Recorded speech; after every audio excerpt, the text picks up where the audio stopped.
Hi again. In this series, timed to coincide with the launch of my new book, How to Be Miserable in Your 20s, I'm providing strategies to take your life off the rails. Why? Well, for fun. Also, knowing how your life goes off the rails can really be useful because it'll go off anyway a few times in your life, and maybe you'll figure out how that happened, or even be able to anticipate and prevent it. Today I'm focused on the situation in which you already know something is wrong. There's a problem. You're drinking to excess every day, or you can't spend more than an hour without checking Twitter, or you never leave home, or you're clinically depressed.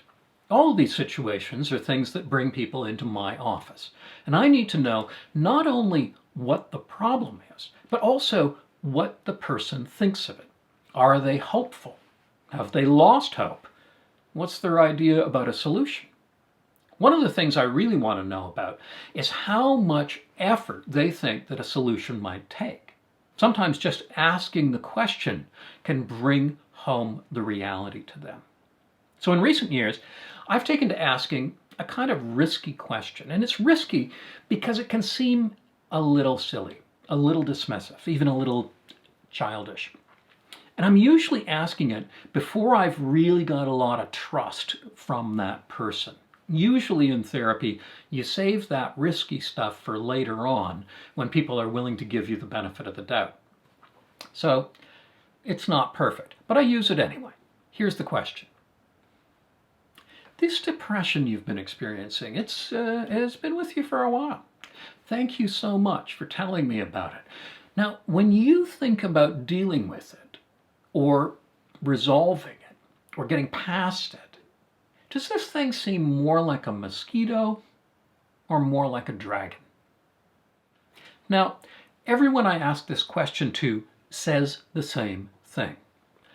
It feels more like a dragon, and I agree with them. It seems like a big deal. Just the fact that they're willing to call someone up and come to a therapist like me suggests that they do see it as a real problem.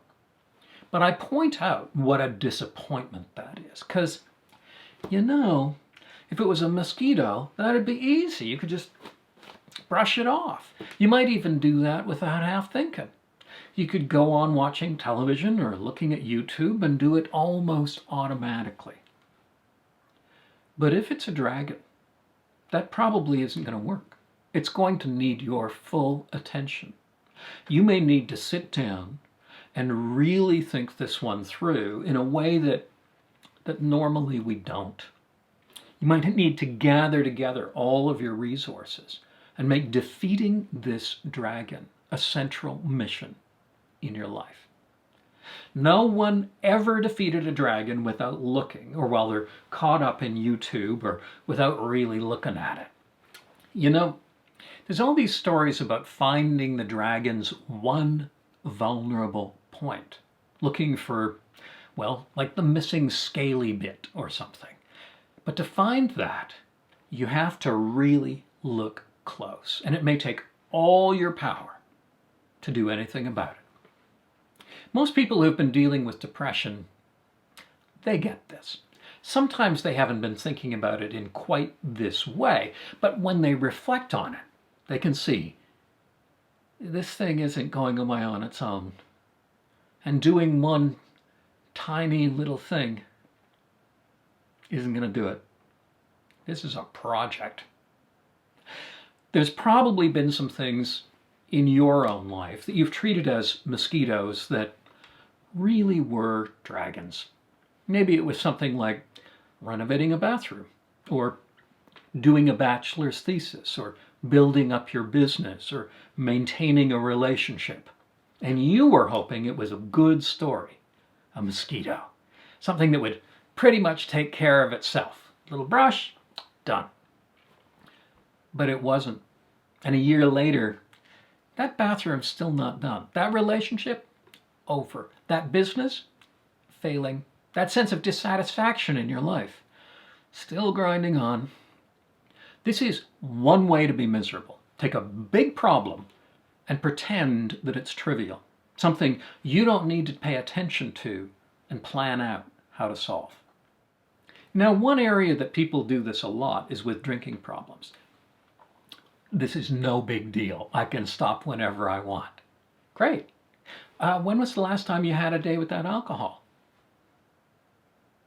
2000 and... Or, no, if I want to, I'll just stop. And then if they do, I haven't had anything all day, so now I'm a non-drinker. Yeah, really?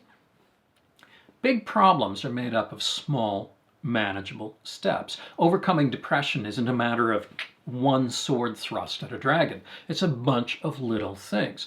Getting out of the house for a walk, eating something, seeing a friend, cleaning out a kitchen cupboard that's been bugging you, and sometimes sitting down, identifying the very real problems in your life and working bit by bit at either accepting them or changing them.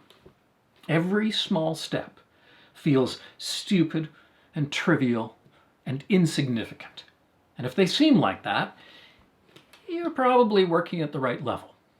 Overcoming depression or avoidance or addiction is like building a beach, and we do it with tiny grains of sand. But one grain doesn't make a beach. If you're serious, it has to be a project, a priority. And one way of being miserable, one way of failing, is to treat it as something small, something you don't have to pay much attention to, or maybe something you can just tell to a therapist and he'll solve it, or she'll solve it.